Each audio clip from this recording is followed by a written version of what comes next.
one message that echoes forth from this conference, let it be that human rights are women's rights and women's rights are human rights once and for all. Today, it is common for us to see women in leadership positions, in government, business, and other public spheres of life. But the steady advance in women's rights and responsibilities in American social life started with the passing of the 19th Amendment after World War I. Women's rights gained momentum, with women participating in the military during World War II, and continued in the 1960s with the birth of the modern women's rights movement.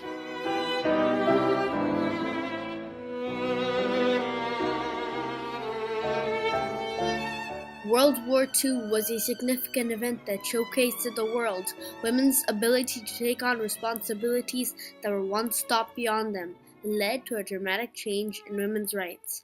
Over 350,000 women participated in World War II.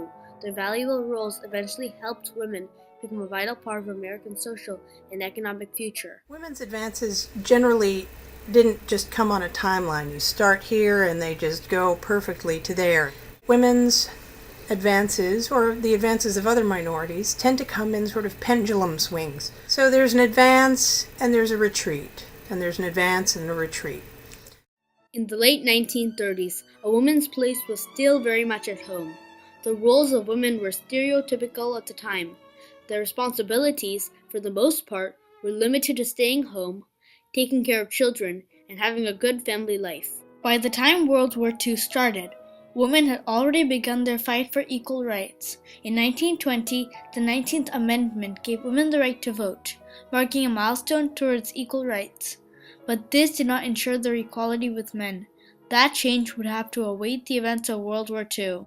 The U.S. entered World War II after the attack on Pearl Harbor in 1941. Many men left their factory jobs to serve in the military.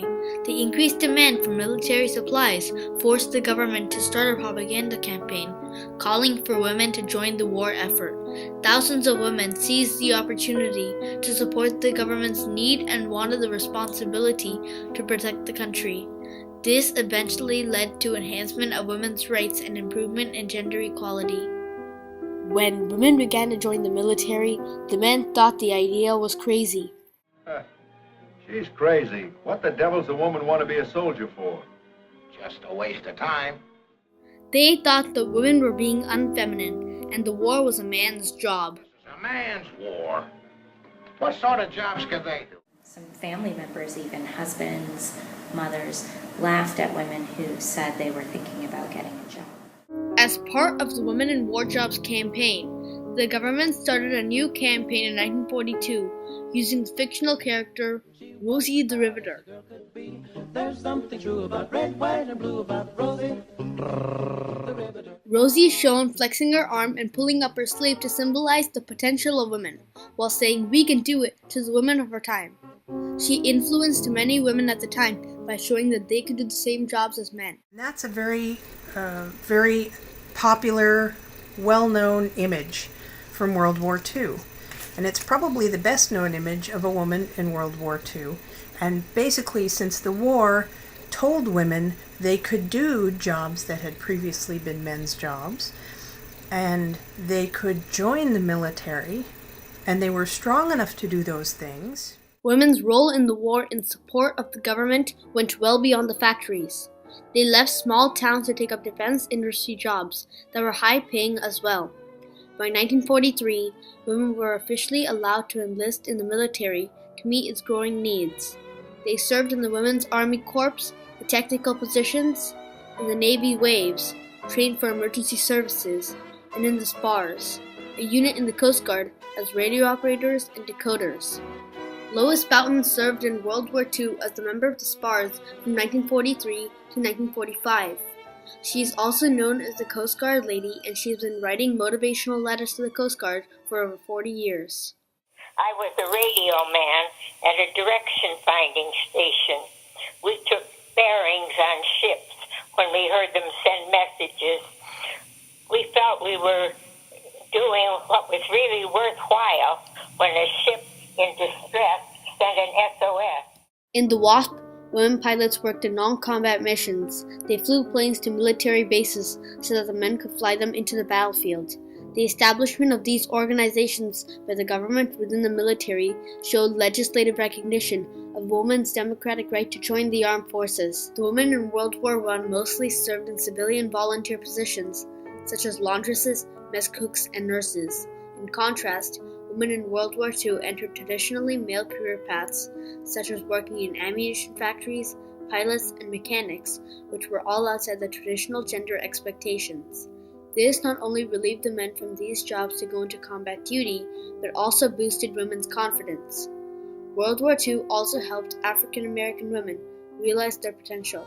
The African American women enlisted in World War II as WACs and WAVES.